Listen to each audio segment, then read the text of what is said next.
Hello guys, welcome to my YouTube channel YouTube at the at classes. तो हमारा next chapter है 10.4, वो हम स्टार्ट करते हैं। तो उसको आज हम साथ में कंप्लीट भी कर लेंगे। तो 10.4 है, उसमें आपको पूछा जाता है, नॉर्मली चीज है वो है आपका वेक्टर है, उसका सदिश गुणन कैसे करते हैं। दो वेक्टर दे रखे हैं, ए वेक्टर और बी वेक्टर, उनका क्रॉस मल्टीप्लाई कैसे किया जाता है। देखो आपको बता देता हूँ बेसिकली आपके कि दो वेक्टर आपको यदि ए वेक्टर और बी वेक्टर दे रखे हैं, उनका यदि आपको ए वेक्टर का इन दोनों का अदिश गुणनफल करना होता है तो आप क्या लिखते हैं, A vector dot B vector लिखते हैं। ठीक है, A vector dot B vector, इसको क्या पढ़ते हैं, A vector dot B vector, मतलब दो सदिशों का क्या किया हमने, अदिश गुणनफल किया। यदि आप सदिश गुणन करते हैं तो ये आता है आपका A vector cross B vector. तो आपका ए डॉट बी वेक्टर होता है, वो आपको मैंने बताया था, ए वेक्टर का मापांक बी वेक्टर का मापांक cos थीटा। यदि आप सदिश गुणन करते हैं तो वो आएगा आपके पास A vector B vector sine theta N cap. इसको क्या बोलते हैं, एन कैप। जहां एन कैप है आपका वो क्या है, मात्रक सदिश है, इकाई सदिश है। A vector dot cross B vector है, इसको आप सारणिक के द्वारा भी निकाल सकते हैं। कैसे निकालेंगे, यहां पर लिखना है आपको आई cap J cap K cap and. अब आप देखो A vector dot B vector, A vector मान लिया आपके पास है ए1 आई कैप, ए2 जे कैप, ए3 के कैप है। तो आई कैप के नीचे आई वाले ए1 b1 ए2 b2 और ए3 b3। ओके, अब इसको आप सारणिक से द्वारा सोल्व कर सकते हैं, तो आपके पास आ जाएगा A vector cross B vector. तो यहां से आपको ऐसे ज्ञान करना है। अब आपको पूछ लिया जाता है कि एन कैप कैसे ज्ञात करें। एन कैप ज्ञात करो तो एन कैप यहां पर है, इसके अपॉन में क्या जाएगा, A vector dot cross B vector, और यहां पर साइन थीटा है वो क्या होता है आपका 90 डिग्री होता है। ओके, मात्रक सदिश में। तो ये आपको नॉर्मल चीजें हैं वो आपको ध्यान में रखनी है। और हम आज इस चैप्टर का है वो एंड करते हैं वेक्टर का, वेक्टर अलजेब्रा का। तो आपका फर्स्ट क्वेश्चन है, क्वेश्चन नंबर चैप्टर आपका है 10.4, उसका फर्स्ट क्वेश्चन है बच्चों। तो फर्स्ट क्वेश्चन बच्चों आपको दे रखा है, यदि a vector is equals to i cap minus 7j cap plus 7k cap और b vector is equals to 3i cap minus 2j cap plus 2k cap है, तो आपको क्या निकालना है, a vector cross b vector है उसका क्या निकालना है, परिमाण निकालना है। तो सबसे हम पहले लिख लेते हैं, a वेक्टर आपको क्या दे रखा है और b वेक्टर आपको क्या दे रखा है। a वेक्टर आपको दे रखा है बच्चों i cap minus sin 7j cap plus 7k cap and B vector है वो आपको दे रखा है 3i cap minus 2j cap plus 2k cap. अब आपको क्या पूछा है, A vector cross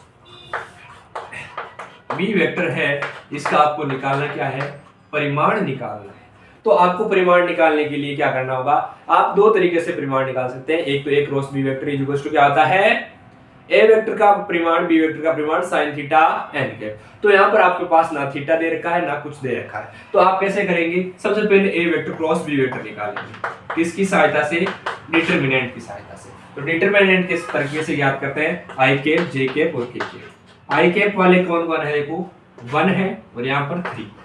next minus का 7 है, माइनस का 2 है, 7 है और 2 है। अब इस डिटरमिनेंट को आप सोल्व करेंगे तो आपके पास एक क्रॉस बी आ जाएगा। तो इसको सोल्व करते हैं, तो आपको सोल्व करने का तरीका है वो हम डिटरमिनेंट में आपने सीख चुके हैं। तो आई कैप इंटू क्या आएगा, इन दोनों को छुपा दो, इन दोनों का आ जाएगा माइनस का 14, ये आ जाएगा प्लस का 14 प्लस माइनस जे कैप, ये दोनों छुप जाएंगे तो 2 माइनस 21 आएगा प्लस के कैप क्या आएगा, ये दोनों छुपेंगे, माइनस का 2 प्लस का 21 आएगा। तो आपके पास फाइनल जो आएगा वो आएगा, ये तो हो जाएगा 0 माइनस का, ये हो जाएगा माइनस का आएगा आपके 19, तो ये बन जाएगा प्लस का 19 जे कैप 0 आई कैप और ये क्या बन जाएगा प्लस का 19 के कैप, क्या बन जाएगा प्लस का 19 के कैप। ये आपके पास क्या आया बच्चों, ए वेक्टर क्रॉस बी वेक्टर, क्या आया, ए वेक्टर क्रॉस बी वेक्टर। अब यहाँ से आपको परिमाण निकालना है। क्या निकालना है? A vector cross B vector है, इसका परिमाण निकालेंगे। तो परिमाण निकालना सिखाया था, आई कैप के जो कोफिशिएंट दे रखा है उसका वर्ग कर दो, जे कैप के कोफिशिएंट का वर्ग कर दो और के कैप के कोफिशिएंट का वर्ग कर दो आप। तो यहाँ पर क्या आएगा? 0 है तो 0 का स्क्वायर 0 आएगा, फिर 19 का स्क्वायर प्लस 19 का स्क्वायर। तो यहां से आप 19 का स्क्वायर है कॉमन ले लें तो क्या बनेगा? 1 + 1 बचेगा। 19 का स्क्वायर है, 19 बाहर आ जाएगा तो आपके अंदर क्या बचेगा? √2। क्या बचेगा? 19√2। ये आपके पास सॉल्यूशन है। कुछ बच्चे क्या करते हैं, यहाँ पर 19 का वर्ग करते हैं, तो 19 का वर्ग करके फिर इन दोनों को ऐड करके फिर ये वापस से लिखते हैं, या फिर आप यहाँ पर करके इसको ओपन करके 19 का स्क्वायर प्लस 19 का स्क्वायर करके वहां पर भी लिख सकते हैं और ये भी कर सकते हैं। ओके, ये आपका इजी रहता है। तो ये क्वेश्चन हो गया आपका। नेक्स्ट क्वेश्चन लेते हैं, क्वेश्चन नंबर 2।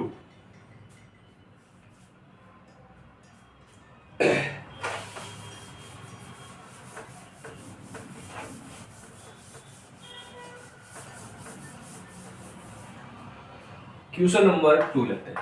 क्वेश्चन नंबर 2 है, उसमें आपको पूछा A vector plus B vector और A vector minus B vector की लंब दिशा में मात्रक सदिश ज्ञात कीजिए, जहां A vector is equals to 3i cap plus 2j cap plus 2k cap और B vector is equals to i cap plus 2j cap minus का 2k कैप है।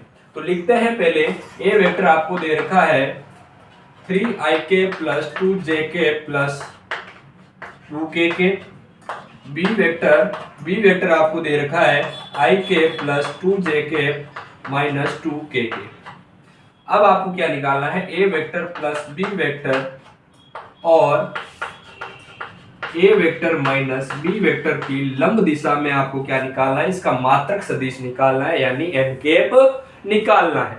तो सबसे पहले तो हमें चाहिएगा A vector plus B vector, ये निकाल लेते हैं। तो क्या आएगा आपके पास? 4i cap plus 4j cap plus 0k cap, and A vector minus B vector आएगा, वो आपके पास क्या आएगा? 2i cap plus 0j cap plus 4k cap आएगा। समझ गए? आपको n कैप पूछा है।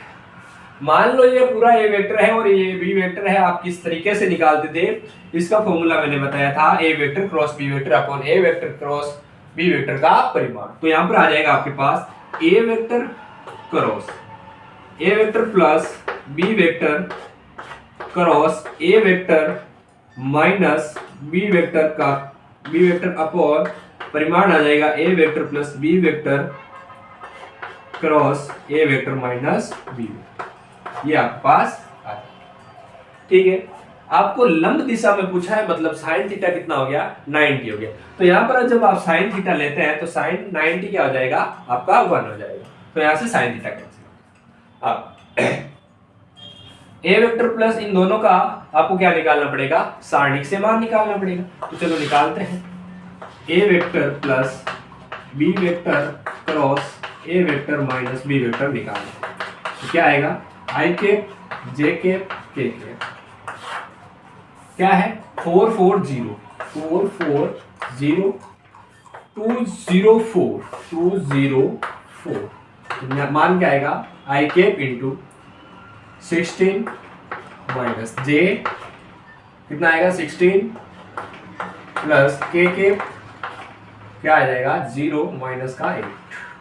तो आपके पास आएगा 16 I cap minus 16 J cap minus का 8 के कैप। ये आपके पास आ गया A vector plus B vector cross A vector minus B vector आ गया। अब आप देखो इसका परिमाण भी निकाल लेते हैं। A vector plus B vector cross A vector minus B vector का परिमाण क्या आएगा? रूट में 16 का स्क्वायर प्लस रूट में 16 का स्क्वायर प्लस 8 का स्क्वायर। मैं माइनस नहीं ले रहा, माइनस का स्क्वायर करेंगे तो वो प्लस ही होगा। ओके, तो ये आपके पास क्या आएगा? तो इसका परिमाण जब आप निकालेंगे तो परिमाण आएगा आपके पास रूट में 9। क्या आएगा? रूट में 9 आएगा। ओके, क्या आ जाएगा? रूट में 9 आएगा। इसको सॉल्व करेंगे तो आपके पास रूट 9 आएगा। अब यहाँ पर आपके पास परिमाण भी आ गया और इसका क्रॉस भी आ गया, तो इसका आप डायरेक्टली लिख सकते हैं N cap is equal to आएगा आपके पास 16 I cap minus 16 J cap minus 8 K cap upon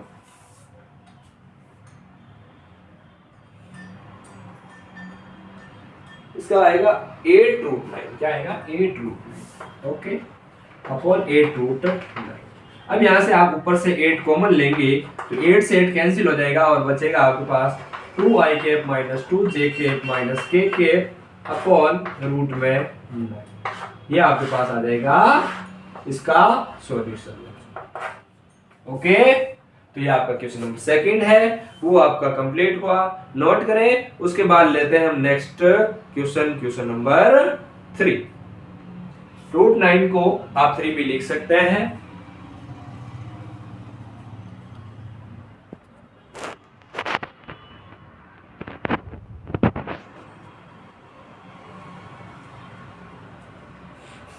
next question लेते हैं, क्वेश्चन नंबर 3।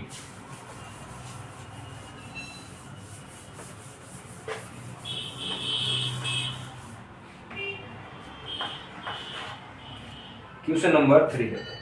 तो क्वेश्चन नंबर 3 है वो आपको मैं बताऊं, यदि एक मात्रक सदिश एक वेक्टर i कैप के साथ π/3 j कैप के साथ π/4 और k कैप के साथ एक न्यू कोण थीटा बनाता है तो a का मान ज्ञात कीजिए और इसकी सहायता से आपको क्या निकालना, a वेक्टर के घटक भी निकालने हैं। तो देखो i कैप के साथ बना रहा है π/3, तो ये क्वेश्चन जो है वो नेक्स्ट चैप्टर है आपका 3D उसका है, तो ये आपको उसमें समझाऊंगा अच्छी तरीके से। तो इसमें आपको मैं बता देता हूं कि इसके दिक् अनुपात होते हैं L, M और N। पीछे भी हमने क्वेश्चन कर रखे हैं। तो L, M, N और क्या होते हैं cos theta cos theta cos theta, cos L cos M cos N। ठीक है, तो ये इस तरीके से भी हम कर सकते हैं।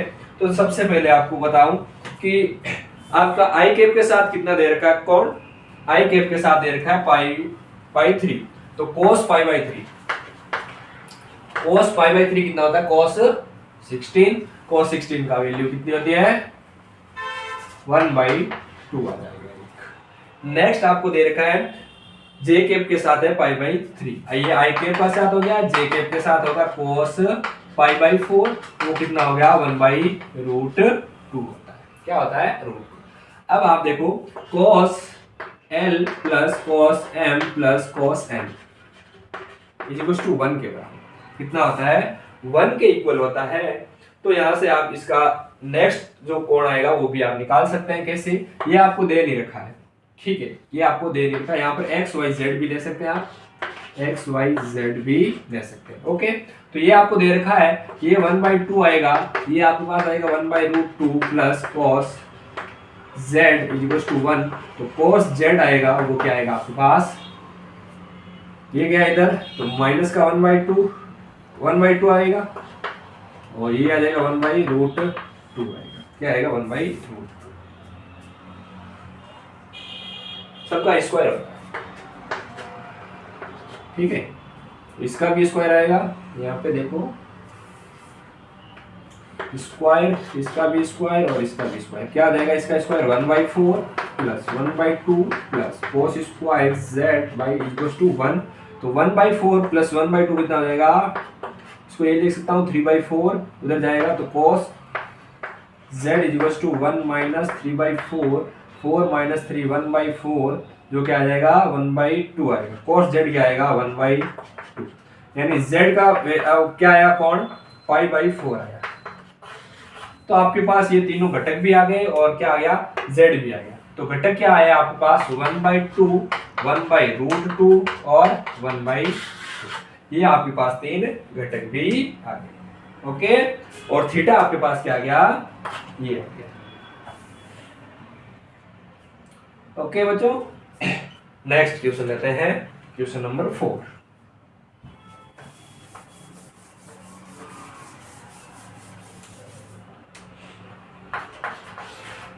क्वेश्चन नंबर 4 है वो तो कह रहा है कि दर्शाइए कि a vector minus b vector cross a vector plus b vector है वो किसके इक्वल है 2a vector cross b vector. ये आपको दर्शाना है।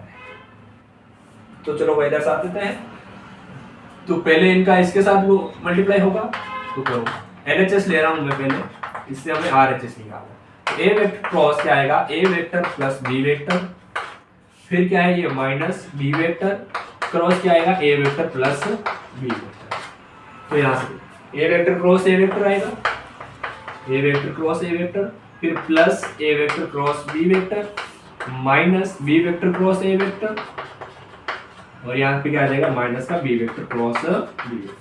तो यहाँ पर देखो सदिश घटक में क्या होता है, A vector cross A vector, खुद का खुद से सदिश होना, तो वो तुम्हें हमेशा होता है क्या है जीरो के बाद, क्या होता है जीरो। और अदिश में क्या होता था, A vector dot A vector के परिमाण का स्क्वायर, ठीक है। और किसी अलग के साथ होता था वो जीरो, ओके, वो आपको ध्यान में रखना। ये वाला जीरो हो जाएगा, ये वाला जीरो, तो आपके पास क्या बचेगा, ये जीरो, ये भी जीरो, तो क्या बचेगा A vector cross B vector minus B vector cross A. अब आपको ध्यान में होना चाहिए कि जो A vector cross B vector होता है वो किसके इक्वल होता है, minus B vector cross A vector. तो मैं यहाँ से इसको A vector cross B vector लिख सकता हूँ, तो A vector cross B vector plus A vector cross B vector, तो क्या आ गया 2a vector cross B vector, और ये आपके पास आ गया RH, क्या आ गया RH ऐसा। ये आपका क्वेश्चन नंबर 4 है, वो सॉल्व हो गया। नेक्स्ट क्वेश्चन लेते हैं, क्वेश्चन नंबर 5। सिंपल क्वेश्चन है, यदि आप किसी को लिखना है तो वो आप वीडियो को पॉज करके भी लिख सकते हैं, और जिसको समझ में आ गया वो इसलिए समझ में आना चाहिए आपको, जरूरी है कि क्वेश्चन को किस तरीके से सॉल्व करना है। क्वेश्चन नंबर 5, लेमडा और म्यू की ज्ञात करना है। आपको लेमडा और म्यू क्या करना है, ज्ञात करना है। जहां आपको क्या दे रखा है 2ik plus 6jk plus 27kk cross, इसको मल्टीप्लाई मत पढ़ना, क्रॉस पढ़ना, ik plus lambda jk plus mu kk equals to 0 दे रखा है। तो आपको क्या करना है, लेमडा और म्यू है इसकी वैल्यू ज्ञात करनी है। तो कैसे ज्ञात करेंगे, क्रॉस दे रखा तो सारणिक की सहायता से सॉल्व कर सकते हैं। 0 दे रखा, तो आई cap J cap K cap, आई कैप में क्या है 2 1, जे में क्या है 6 लेमडा और 27 म्यू, ओके। अब इसको सॉल्व करते हैं, तो क्या आएगा आई कैप इन दोनों का 6 म्यू माइनस 27 लेमडा माइनस जे कैप, इन दोनों को इसकी 2 म्यू माइनस 27, फिर क्या आएगा प्लस का के कैप, क्या आ जाएगा 2 लेमडा माइनस का 6 equals to 0 I cap plus 0 J cap plus 0 K cap मैं लिख सकता हूँ। तो आई वाले इक्वल हो जाएंगे, जे वाले इक्वल हो जाएंगे, और के कैप वाले इक्वल हो जाएंगे। तो 6 म्यू माइनस 27 इक्वल्स टू 0, फिर क्या आएगा, ये माइनस का है तो क्या आएगा माइनस का 2 म्यू, माइनस हट जाएगा 0 है, माइनस का 27 इक्वल्स टू 0, और क्या है, और है आपके पास 2 लेमडा माइनस 6 इक्वल्स टू 0। तो यहाँ से लेमडा इक्वल्स टू क्या आएगा 6/2, वो क्या आ जाएगा 3 की, लेमडा की वैल्यू आ गई आपके पास 3, और यहाँ से 2 म्यू माइनस 27 इक्वल्स टू 0, तो म्यू इज इक्वल्स टू आएगा 27/2 आएगा, क्या आएगा 27/2 आएगा। तो लेमडा और म्यू की वैल्यू आपको पूछी थी, तो ये आपके पास सॉल्व है, ओके। नेक्स्ट क्वेश्चन लेते हैं, क्वेश्चन नंबर 6।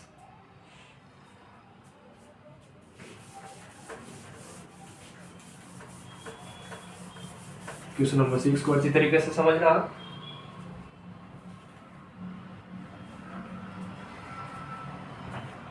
क्वेश्चन नंबर 6 दे रखा है, आपको दिया हुआ है कि A vector dot B vector equals to 0 और A vector cross B vector equals to 0।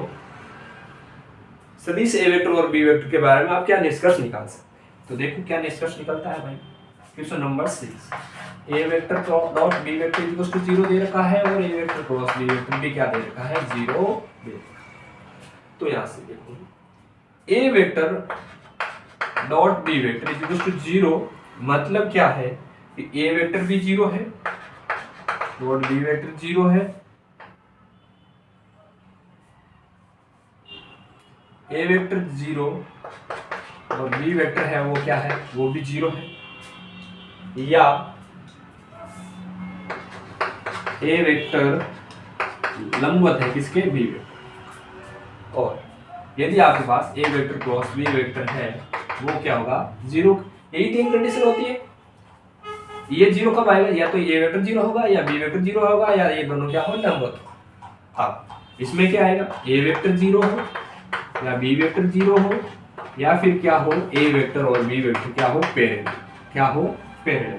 दोनों में उल्टा होता है, ठीक है। तो यदि ये हो तो देखो ए वेक्टर और बी वेक्टर है, कभी भी साथ में पैरेलल और लंबवत नहीं हो सकते, कभी भी एक ही टाइम पे कभी भी वो लंबवत और पैरेलल है वो नहीं हो सकते। तो यहाँ पर हम क्या लिख सकेंगे कि ए वेक्टर और बी वेक्टर लंबवत है या ए वेक्टर और बी वेक्टर पैरेलल है, तो A vector is equal to 0 होगा या B vector is equal to 0 होगा। ओके, यहाँ पर इतना ही आपको इसको सॉल्व करना है, यहाँ पर आपका सॉल्यूशन पूरा हो जाएगा। नेक्स्ट क्वेश्चन लेते हैं, क्वेश्चन नंबर 7, जो इंपॉर्टेंट क्वेश्चन है, पूछा जा सकता है बोर्ड एग्जाम में। Okay, next question, question number 7, very lengthy question. मान लीजिए सदिश A vector B vector C vector क्रम से a1 i के प्लस a2 j के प्लस a3 के b1 i के b1 b2 b3 c1 c2 c3 के रूप में दिए हुए हैं, तब दर्शाइए कि A vector cross B vector plus C vector is equal to क्या है, A vector cross B vector plus A vector cross C vector. बता देता हूं, इस क्वेश्चन को काफी लेंथी हो जाएगा तो आपको मैं एक बार बता देता हूं। बस मान लेते हैं ए वेक्टर दिया हुआ ए वेक्टर a1 i के a2 j के प्लस a3 k के, B vector is equal to b1 i के प्लस b2 j के प्लस b3 k के, C vector is equal to c1 i के प्लस c2 j के plus c3 k के। ये आपको दे सिद्ध करना है आपको A vector cross B vector plus C vector वो किसके इक्वल है, वो है आपका A vector cross B vector plus A vector cross C vector. तो आप देखो कैसे क्या करेंगे, मैं बताऊं। पहले आपको क्या करना है, सबसे पहले बी और सी को निकालना है। बी प्लस सी करेंगे तो आपके पास आएगा b1 प्लस c1 आई के plus b2 c2 b3 plus c3 आएगा, ठीक है। अब इनका क्या लिया और इसके, तो आपके पास सारणिक बनेगा, मैं बता देता हूं डायरेक्ट इसको सॉल्व करने का।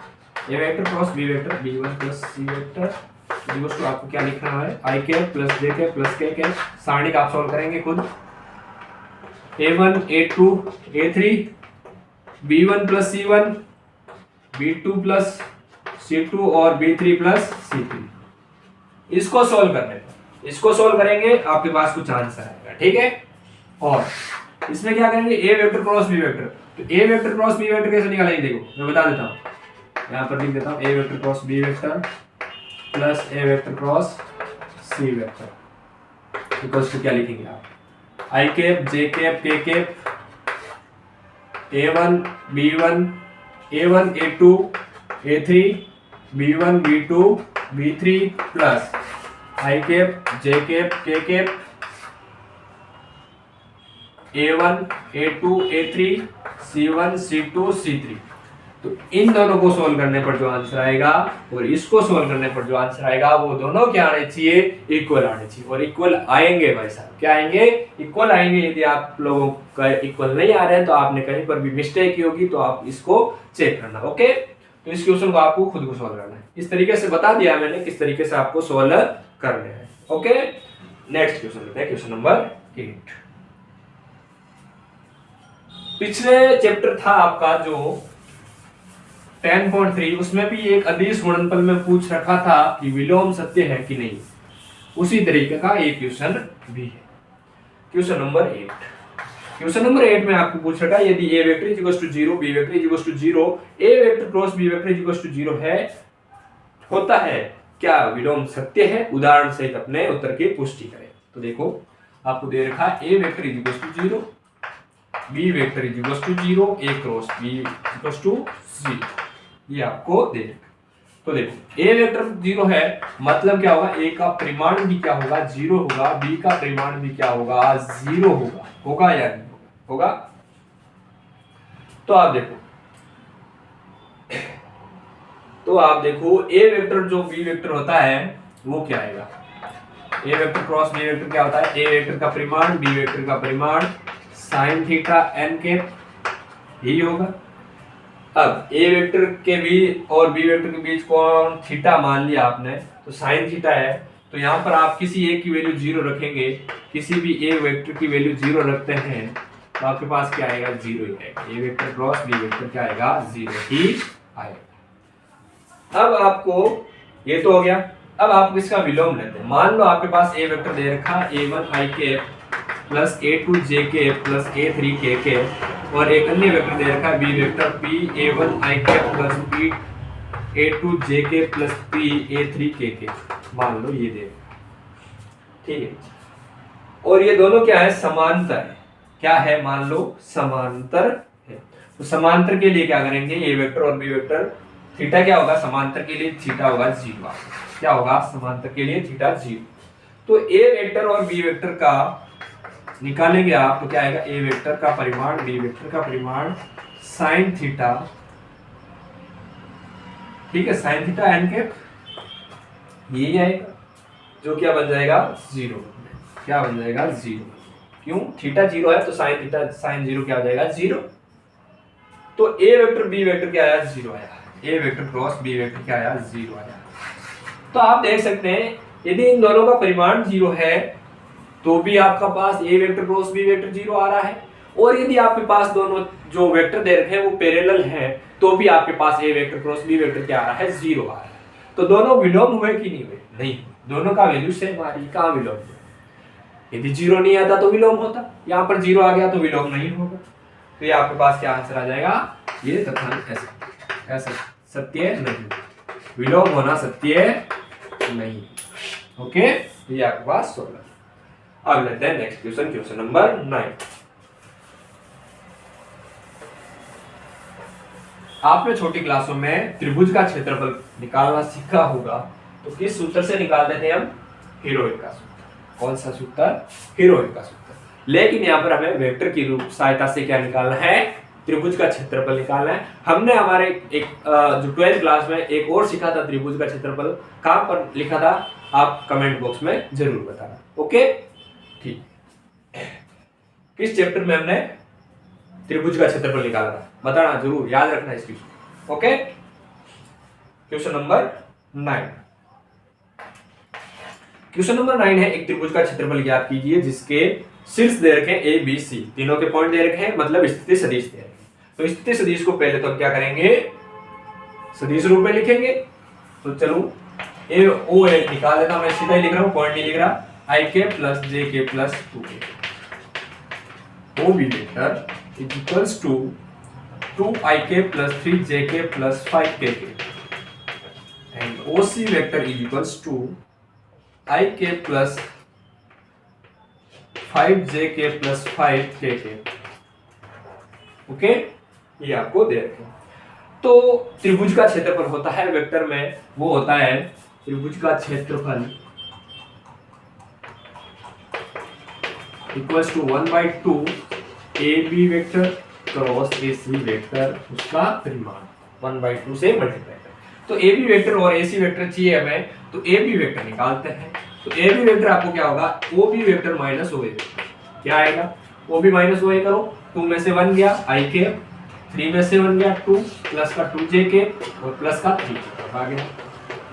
ए सी वेक्टर चाहिए, तो ए सी वेक्टर क्या होता है, ओ सी वेक्टर माइनस ओ ए वेक्टर, क्या आएगा, आई में से आई गया 0 आई के, 5 में से 1 गया, प्लस का 4jk प्लस का 3k, ये आपके पास है।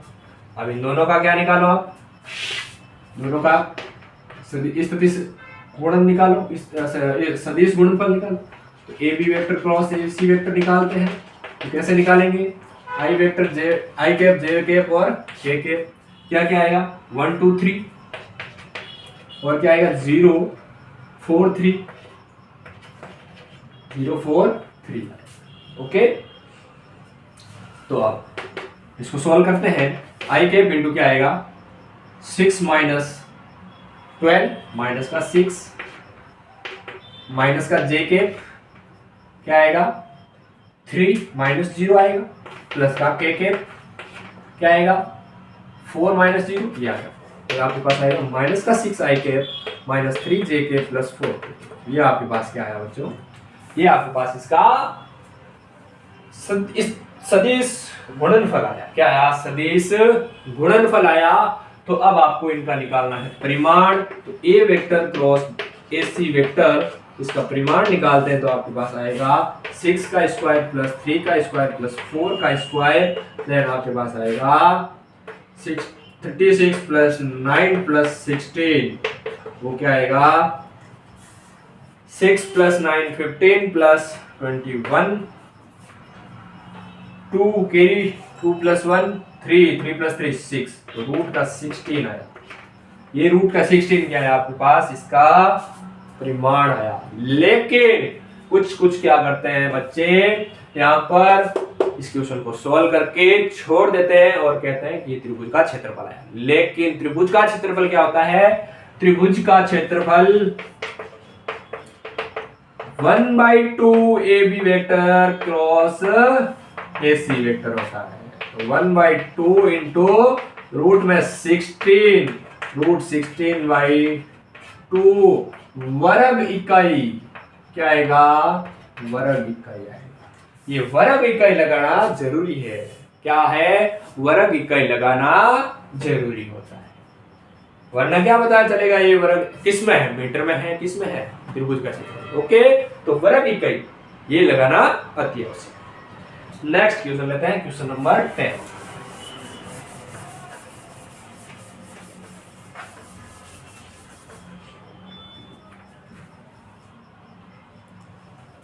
क्वेश्चन नंबर 10 लेते हैं।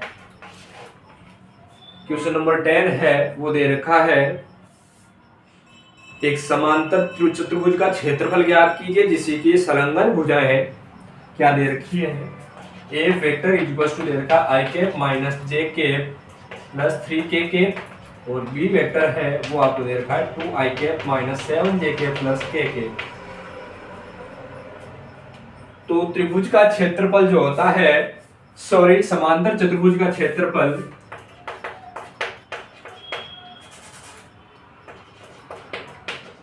समांतर चतुर्भुज का क्षेत्रफल होता है, वो होता है आपका A vector cross B vector है इसका परिमाण। ओके, ये आपको ध्यान रखना है। क्या रखना है, आपको ध्यान रखना है। तो चलो ए वेक्टर क्रॉस बी वेक्टर निकालते हैं पहले। तो वो क्या आएगा, I cap J cap K cap, क्या बनेगा 1 माइनस 1 3 2 माइनस 7 1। तो आई कैप इंटू क्या आ जाएगा -1 प्लस का 21 माइनस जे कैप 1 माइनस का 6 प्लस के कैप क्या आ जाएगा -7 प्लस 2। ओके, इसको सॉल्व करने पर आपके पास आएगा 20 आई कैप प्लस का 5 जे कैप माइनस का 5 के कैप। ओके, ये आपको अब इसका आपको निकालना है समांतर चतुर्भुज का क्षेत्रफल, जो क्या होता है, क्षेत्रफल is equals to mod of A vector cross B vector. ये निकाल देते हैं, क्या आएगा, रूट में 20 का स्क्वायर प्लस 5 का स्क्वायर प्लस 5 का स्क्वायर 400 प्लस 25 प्लस 25 क्या आ जाएगा, रूट में 450 क्या आएगा 450, जो कितना होता है 15 रूट 2। क्या आंसर सही है, क्या आंसर सही है, 9। वाई इसकी यूनिट क्या है, कोई नहीं पता क्या यूनिट है, तो आपको लिखना होगा वर्ग इकाई। अभी आपका जो क्वेश्चन है वो क्या हुआ, सोल्व हुआ। क्या हुआ, सोल्व। ओके, तो यहां तक आपको कंप्लीट करना है। नेक्स्ट क्वेश्चन है क्वेश्चन नंबर 11। मान लीजिए सदिश ए वेक्टर और बी वेक्टर इस प्रकार है कि A vector is equal to दे रखा है 3, B vector is equal to दे रखा है √2/3। तब A vector cross B vector एक मात्रक सदिश है और ए वेक्टर और बी वेक्टर के बीच का कोण है। आपको कोण पूछा है, क्या पूछा है? कोण पूछा है। तो आपको कोण बताना है। तो कोण कैसे बताएंगे? वो तो देखो, ए वेक्टर दे रखा है, बी वेक्टर दे रखा है, दोनों का परिमाण दे रखा है। A vector cross B vector क्या दे रखा है? मात्रक सदिश है। तो मात्रक सदिश मतलब इकाई 1 हो गया। अब n कैप क्या होता है? A vector cross B vector upon A vector का परिमाण बी वेक्टर का परिमाण। तो आपका आ जाएगा ऊपर, तो क्या आ जाएगा 1 अपॉन आपके पास आ जाएगा √2। कैसे? ए वेक्टर क्रॉस बी वेक्टर क्या 3 से 3 कैंसिल हो जाएगा, √2 बचेगा 1/√2। तो साइन में कौन सा 1/√2 कौन सा होता है? π/4। कितना होता है? π/4। तो π/4 है जो आपका आंसर हो जाएगा। क्या हो जाएगा? π/4 है, वो आंसर हो जाएगा। तो ये एमसीक्यू क्वेश्चन है, आप सॉल्व करना खुद से। 12 क्वेश्चन। एक आयत के शीर्षक दे रखे हैं आपको, ठीक है, और क्षेत्रफल आपको ज्ञात करना है। तो आयत क्या होता है? आमने सामने की भुजाएं क्या हो? समान हो, ठीक है। तो आपको ये दे रखे हैं, तो आपको क्या निकालना है? ए बी निकाल लेना है, ABC निकाल लाना है, ठीक है। और आयत का क्षेत्रफल होता है, वो होता है आपका AB वेक्टर का परिमाण और BC का परिमाण। कैसे? त्रिभुज का क्षेत्रफल, आयत का क्षेत्रफल कैसे निकालते हैं? जैसे आपका आयत दे रखा है, दो भुजाएं निकाल दो, दोनों का मल्टीप्लाई कर दो। ओके, ये आपके पास सॉल्यूशन हो जाएगा। ओके, तो ये आपकी जो चैप्टर है 10 वेक्टर अलजेब्रा, वो आपका समाप्त हो चुका है। अच्छी तरीके से इसको पढ़ना, बहुत इजी क्वेश्चन है, बहुत बहुत बहुत इजी क्वेश्चन है। यदि आप इसको अच्छी तरीके से कर लेते हैं भाई साहब, तो आपका इसमें एक भी नंबर कहीं पर भी नहीं कटने वाला है। ओके, तो नेक्स्ट चैप्टर हम स्टार्ट करेंगे नेक्स्ट क्लास में, वो नेक्स्ट कल ही बताऊंगा। ओके, तो यदि आपको पूरा समझ में आया 10.4 चैप्टर है वो, तो लाइक करना, कमेंट करना, शेयर करना, सब्सक्राइब करना और अपने दोस्तों को भी करना कि अब एग्जाम है, वो आप पास में आ चुके हैं, तो आप पढ़ाई करें। ओके, तो थैंक यू दोस्तों।